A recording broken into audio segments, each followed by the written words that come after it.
Candace Owens awarded the award for, quote, Anti-Semite of the Year. Let me play you the video of this Twitter handle called Stop Anti-Semitism. Let me just see. I believe some of these things are actually troll entities. This is a blue check mark, not an organizational one. They're verified, but not an organization. Okay, fine. The entity is called Stop Anti-Semitism. Their handle is Stop Anti-Semites, and it's called a leading nonpartisan US-based org successfully fighting anti-Semitism. Media here. Okay, fine. Incidents here. Okay, fine. Did they get the incidents of the tombstones being pushed over at the cemetery only to find out that it was actually the wind that did it? Okay, fine. And that's actually true, by the way. Look it up. Don't know if anybody actually remembers that the follow-up to that story was that the tombstones were not pushed over in an act of anti-Semitism. They were blown over as a result of heavy winds. So they say Candace Owens' greatest hits here, and in a header that will only, and I say only, create more strife among religiously separate, religiously distinct groups. Mazel tov. Now, I think everybody knows what Mazel tov means. It means good luck, congratulations. It means good luck, congratulations. They say Mazel tov, Candace Owens 2024 Anti-Semite of the Year, and their post is this, Candace Owens' greatest hits here. We're going to watch it. I'm not even going to say anything, and we're going to go through it one by one after. Political commentator unmasked her dormant anti-Semitic beliefs 2024. If Hitler just wanted to make Germany great and have things run well, okay, fine. The problem is that he had dreams outside of Germany. They experimented on twins. I mean, some of the stories, by the way, sound completely absurd.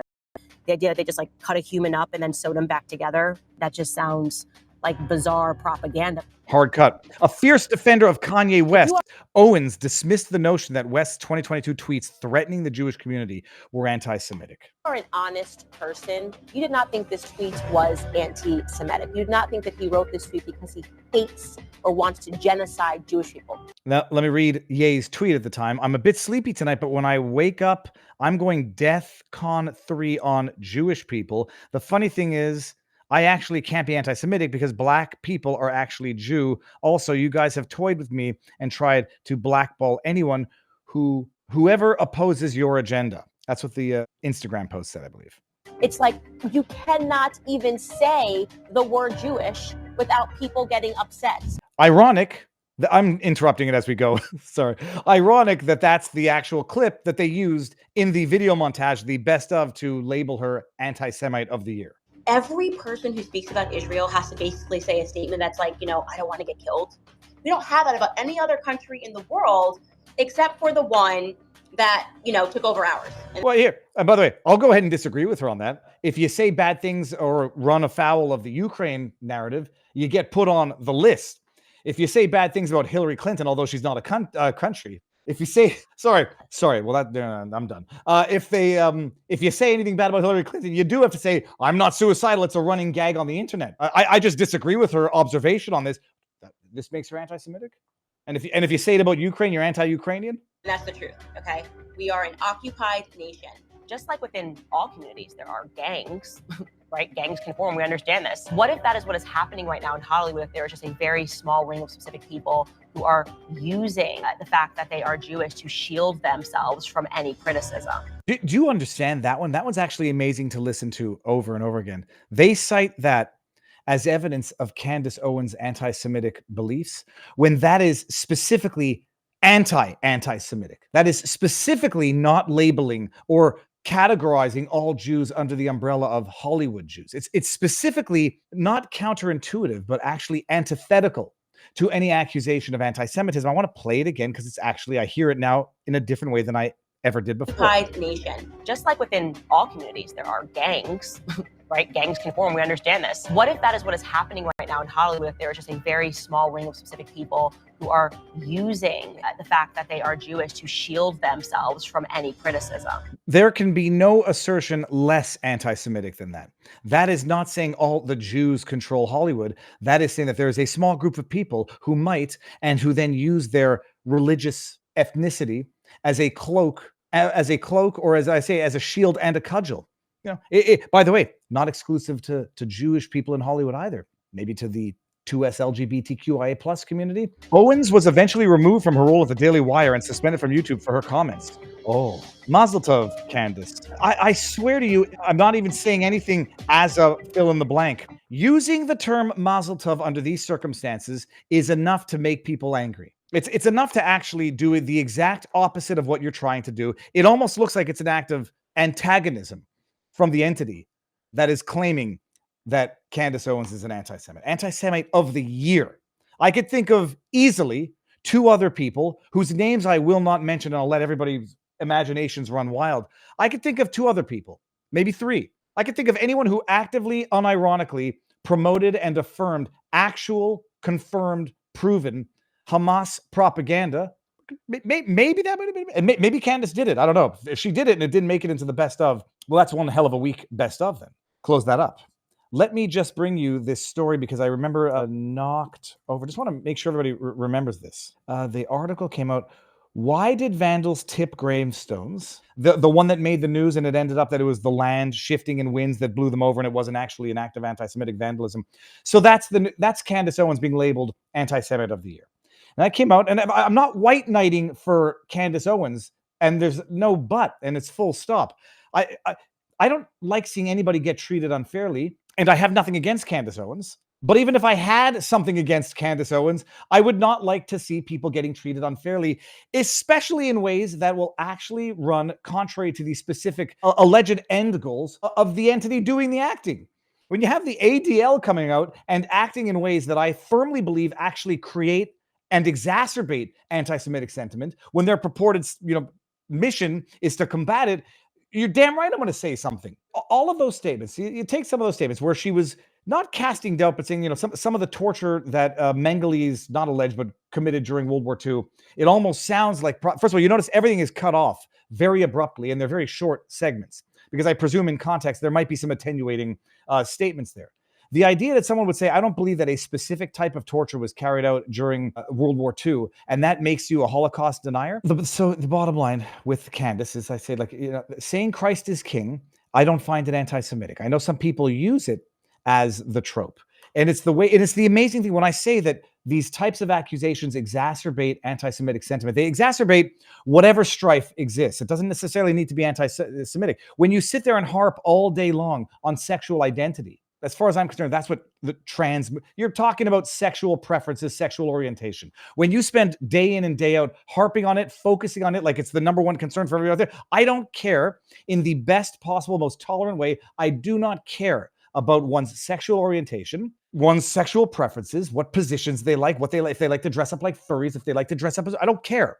When you talk about it day in and day out, all you end up doing is making that divide even bigger, deeper, and more unbridgeable. And so when it came to Christ is king, I don't think anybody ever initially took that as an anti-Semitic statement. But then they turn it into one the same way they turn the OK symbol into an allegedly anti-Semitic symbol. And then you get the trolls out in the world saying, now I'm going to say it in the deliberate manner that they've weaponized it into to create this self-fulfilling prophecy.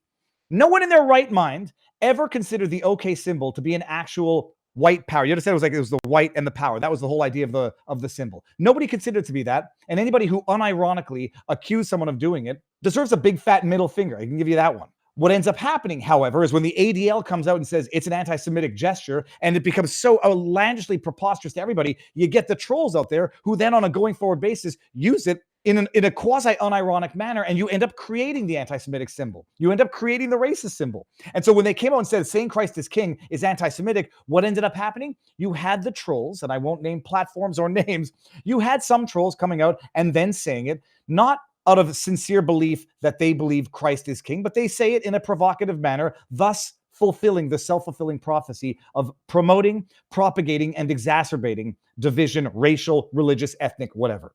So I said, I don't consider saying Christ is king to be anti-Semitic, period. What else did I say about Candace Owens? Oh, let me pull up that tweet. My memory is terrible. Let me see here. And then it led to a very frustrating interaction with people on Twitter. Okay, hold on. It was over here. Let me see here. Oh, yeah, here. Saying Israel. Let me bring this one up. Or at least I'll show it here. This is another one, and I'll show you the discussion it leads to. If this is the best you have, get back to the drawing board, pathetic losers. Saying Israel has taken over the American government, however inaccurate you feel it to be, is not anti-Semitic. I say, however inaccurate you feel it to be, but some people might say, when you see Netanyahu giving a speech, when you see a leader of a foreign country giving a speech in front of your government, some people are going to say, what the F are you doing here? I don't care that it's Israel. I don't care if it were France. I don't care that it's Zelensky and Ukrainian flags flying in Congress.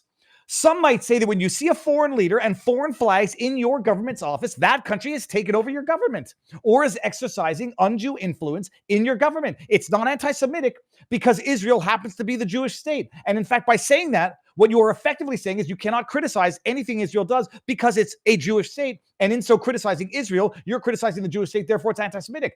So I say, let me bring that back up. My blood pressure was normal, by the way. Not only was it normal, it was basically 120/80 for the last 5 years from my doctor. So don't worry about that, peeps. But let me get back to this. Okay, fine. It's not anti-Chinese to say the Chinese government is involved in COVID. In fact, it makes the distinction between the people and the government. Not anti-Ukrainian to say that the Ukrainian government is corrupt. It's not anti-Semitic to say that the Israel lobby might have undue influence over American politics. You might be able to question someone's motives if all they focus on is AIPAC and not other lobbies that exercise undue influence over politics. You might be able to go after intent. Well, you only talk about AIPAC, so you must be anti-Semitic. Okay, or you have your agenda, and AIPAC pisses you off in particular. Some people's agenda is on pharmaceutical companies. Other people's agendas might be on Ukrainian lobbying. So you could go after intent if all anyone complains about is what they can tie to criticizing Israel. You can, okay. Some people really spend a lot of time criticizing China, and you still would not accuse them of being anti-Chinese, but rather anti-Chinese Communist Party. Where does it lead? Someone asked me then to define what anti-Semitism, what a bona fide act of anti-Semitism, bona fide anti-Semitic rhetoric would be. I'm not trying to put Jason Scott on blast. I think he's a fine person. We're having a legitimate discussion. What in your mind would be anti-Semitic rhetoric? She has literally endorsed every single Jewish conspiracy theory. JFK, that Mossad and intelligence had, if CIA had a hand in something, you can bet Mossad also probably had a hand in it. Oh, that's anti-Semitic even. No, it also probably had the fingerprints of MI6, of British intelligence, of Australia. Intelligence agencies of the most powerful nations on earth have their hands in things. So the framing, do you see? I'm not trying to be mean. This is just the lazy framing of you qualify it as a Jewish conspiracy theory. You presuppose it's a Jewish conspiracy theory when it's not necessarily exclusive or even Jewish of a conspiracy theory. JFK, media control. If we qualify it as statistical overrepresentation, does that become better? 9/11. I've heard the story of the dancing Israelis. I've heard the stories of Israeli agencies that had some bizarre connection to. Is that anti-Semitic? I mean, the whole thing that set all of this off, by the way, was her video on the USS Liberty, which we all agree at the most charitable was a friendly fire incident where the Israeli military unleashed on an American craft relentlessly for an extended period of time, despite clear weather and all sorts of indications that it should have been clear what they were doing. Defended Hitler. There I would love to see what we're talking about. If the defending Hitler was he was trying to do great things. He was trying to help German society as he saw. Is that defending him? If you say like, well, you're not actually defending, you're not doing anything good when you commit genocide or mass murder. I don't think anybody defends Hitler. Set aside the Holocaust. Nobody defends Hitler as relates to what he did to gays, handicaps, blacks, gypsies. Denied the Holocaust? No, I never heard that. Never heard that at all. And then it leads to a separate question as to whether or not denying the Holocaust is anti-Semitic or maybe just historically illiterate. And then it goes into the question as to what Holocaust denial means. Saying that the number was artificially or inaccurately elevated. Is that denial? I've had this discussion with a number of friends and family. If you say it was 5 million, not 6 million, some people say that's Holocaust denial. If you say it never happened, which is ironic because even the Nazi leaders were very happy about it, or at least proud of it, is that anti-Semitic or is that historically illiterate? She said Jews are to blame for World War II. That probably, I presume, is a longer argument. She's covered every single base, to which I would say I'm not convinced, first of all, that any of these things are Jewish or anti-Semitic conspiracy theories. And you don't get to avoid debating some of them on the basis that you just throw out the accusation of anti-Semitism. And so how would I define discriminatory rhetoric? I say anti-Semitic rhetoric, I call it discriminatory rhetoric. Tell me if you think, tell you like this, I'll tell you what someone steelmanned and said, that's a bad definition. A statement that is factually incorrect, that encourages or results in differential treatment, preferential or detrimental, to individuals of that group based on the factually incorrect statement of the group as a whole. I guess I could also say that it could be a factually correct statement that also promotes differential treatment to individuals, because I guess that's where the issue of where something goes from an observation to discriminatory is where you say, okay, well, here's the statistical whatever, and therefore I'm going to treat an individual differently. But I would dare say if it's factually correct, that would be like, it's tough to weaponize that which is true. If you say like, okay, 20, whatever, however many Nobel laureates are Jewish or have Jewish ancestry, okay, it's factually correct. If you go from there to say, and therefore the Jews control the Nobel Peace Prize, that's a conclusion you have to make the argument. So it would be, I guess to some extent, if you're relying on something that's true, what is the purpose for which you're using a broader truth? But I'm open to redefining that, but that's what I believe it is. And the bottom line, incidentally, in all of this, she may say things that you find offensive. She may say things that you then read as anti-Semitic, but claiming that argument that there's too much influence from the Israeli government in American politics, that the AIPAC, in as much as any lobbying group exercises undue influence on the government, you might agree on the facts and then you're going to disagree on how they're being implemented. Oh, you're only focusing on AIPAC because you're an anti-Semite. Oh, hey, read all you want into the intentions. Does that particular agency spend a lot lobbying the government for whatever purposes? Okay, they do it, but others do it as well. Okay, fine. Then we agree. Then lobbying is bad.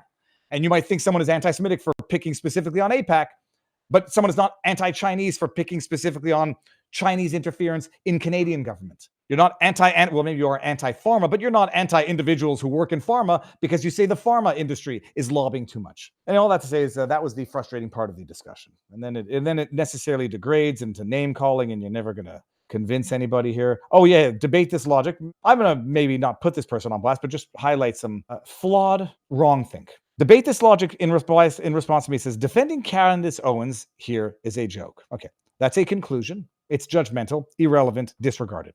Saying, quote, Israel has taken over the American government is absolutely anti-Semitic by any definition. Okay, that's a conclusion, not a fact and not an argument. It's a conclusion. How do you get to it? It repeats old lies about Jews secretly controlling politics. Well, I think the argument here is it's not secret. So it's actually not spreading what you claim to be the old trope. They're doing it quite openly when Netanyahu comes to the American Congress and gives a speech. Lies that have fueled hatred and division for centuries. Okay, that's nice. You know this to be true. What does Scott Adams, unblock me, Scott, enough is enough already. What does Scott Adams have to say about this? This is mind reading. It's a loser's tactic.